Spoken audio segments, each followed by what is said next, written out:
Good morning, everyone, and welcome to our backyard. Today's video is about 4 plants that have been interesting in our backyard.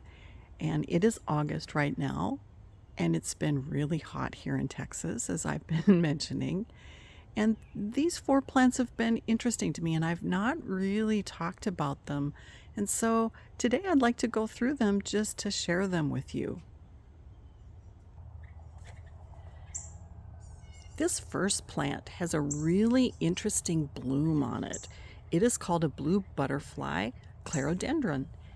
And what's interesting about this plant is it's got a really unique flower to it. I really like the color. It's a blue color. And I purchased this plant last summer. I'm going to show you the tag.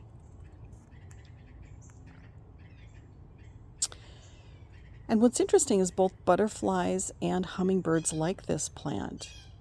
And the reason I got it is I was at my favorite nursery and I was observing the butterflies, and they were covered on this plant. And I do have it in full sun. And you'll notice it can get really, really tall. They call it a shrub. And so this spring what I did is I didn't cut it to the ground. It does have an upright and sprawling form like it says. Instead of cutting it to the ground, I just cut it back, and I've really liked what it looks like. The tag mentions that it has pretty and unique flowers, and they are produced on new growth.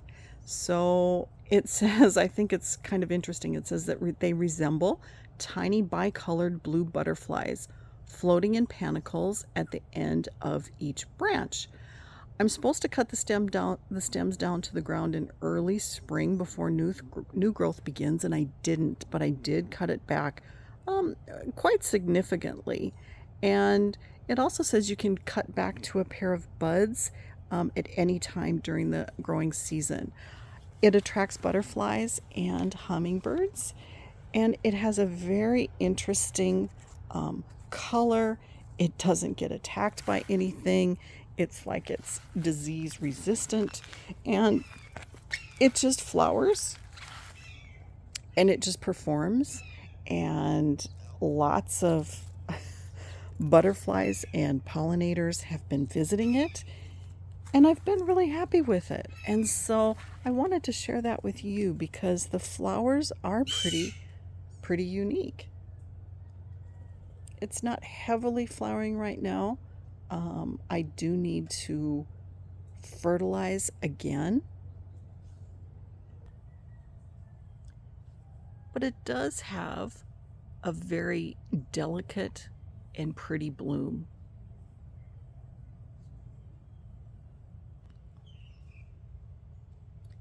I do have it in a pretty good sized pot, and it is root hardy to zone 8 to about 20 degrees Fahrenheit.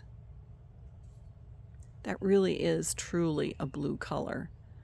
Not many flowers in the garden have this blue color, and this one does. The next plant I'd like to share with you is my Mexican bird of paradise, also called the pride of Barbados. And this flower is gorgeous. It flowers so beautifully. It has red, orange, yellow. It's visited by pollinators. And the leaf structure on it is so light and so airy. It just makes this a beautiful specimen in the garden. I do have it in a very large pot. When the blooms are done, you'll notice that there's a lot of blooming that it hasn't done yet. You see all these little blooms here. It will continue to grow up and bloom. And when they finish blooming, here's a area that finished blooming. It created these seed pods, which are also interesting in the landscape. I am going to bring up this tag.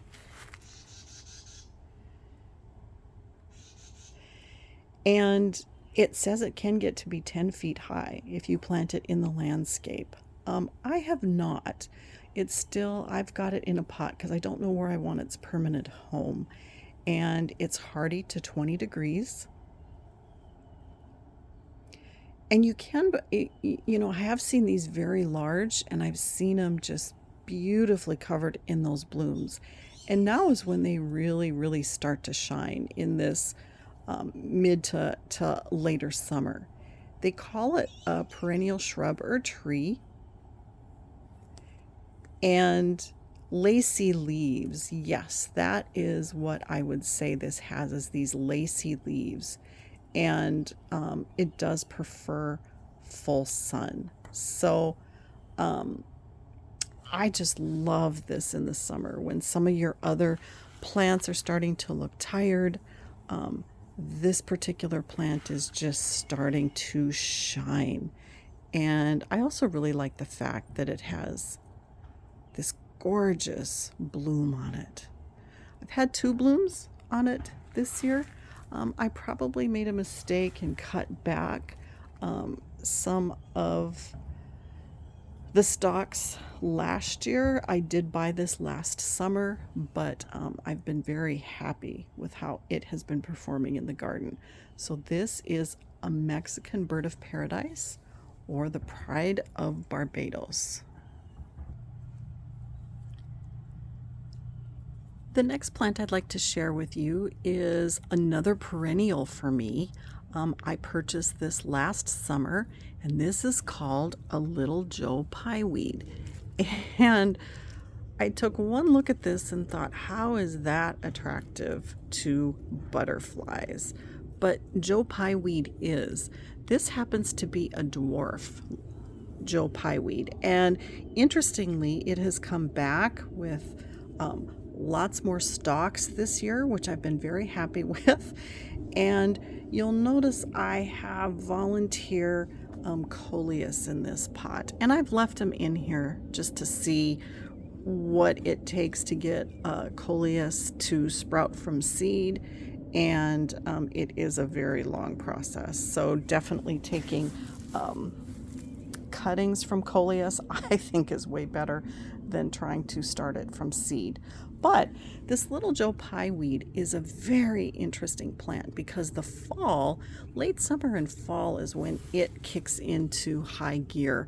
And that's what it did for me last year, and that's what it's doing for me this year. So I'm going to bring up the tag here. And you'll see on the tag that it is summer, flowers summer through the beginning of fall. And I have it in a very small pot. It hasn't grown to the height, this dwarf Joe Pye Weed, because I have it in such a small pot. I do need to transplant now that I see that this is successful and it will grow and flower really well for me. I need to find it a home in my landscape. But where some of the other flowers are kind of getting tired in the summer and you want fall interest, now this is the time that this little Joe Pye Weed really starts to shine.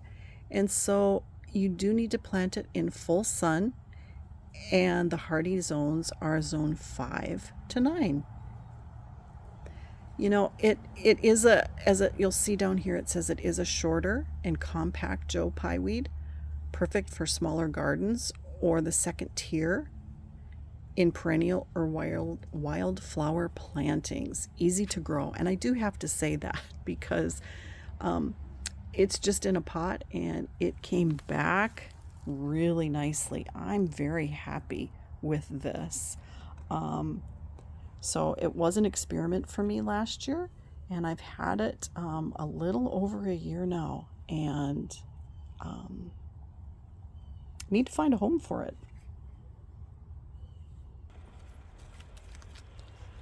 The prior, excuse me, the prior 3 plants I shared with you were all perennials for me.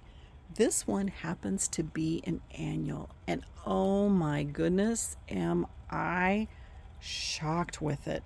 This is a Celosia, and what used to be the star in this pot was this sparkling amethyst superbena. But this gorgeous Celosia has taken over. I love this plant. I do have it in a pretty large planter, and it's shining where it's at. I came around here to the back side so you can just see how much this plant has taken over this pot. I'm going to bring up the tag. This Celosia is called Dragon's Breath, and it shines midsummer through the beginning of fall.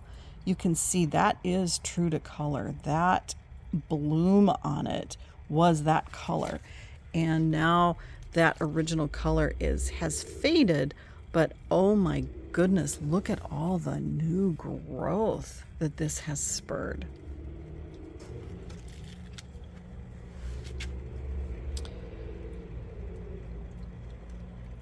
So I do have it in almost full sun. This gets about 5.5 to 6 hours of sun a day, and it does have consistent soil moisture.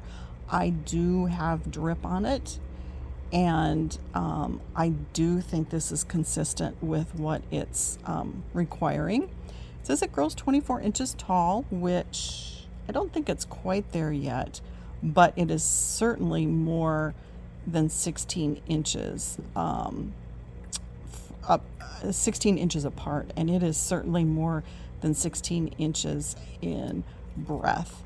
It does have these big, bold flowering plumes, and it is a vigorous grower, and I can attest to that.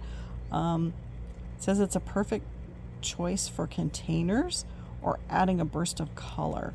And I have to say, I was just kind of on the fence getting this. It wasn't much at the nursery, but I saw that picture, not the picture, I actually saw this bloom, and I really liked the color, and I thought, you know what, let me try it. And this is just gorgeous. I could have this in the pot all by itself. It certainly has definitely overtaken this sparkling amethyst. I mean, the sparkling amethyst is still peeking through here and there, but this Celosia, which is an annual, I am so impressed with. Might have to get another one next year, which surprises me because I'm not a huge Celosia fan.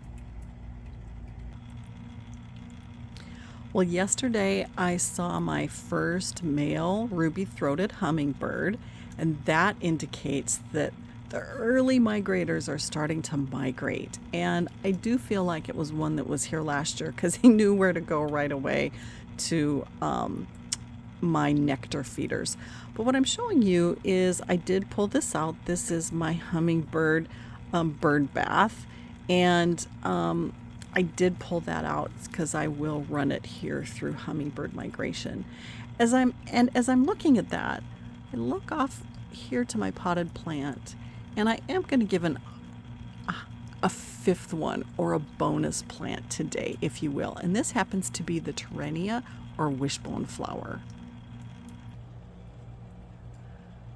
The color of blooms on this plant is really interesting, and I do have it in a hanging basket, and when I look outside it makes me smile. Let me bring up this tag for this Terenia. I did purchase it this year. It's just an annual at Lowe's.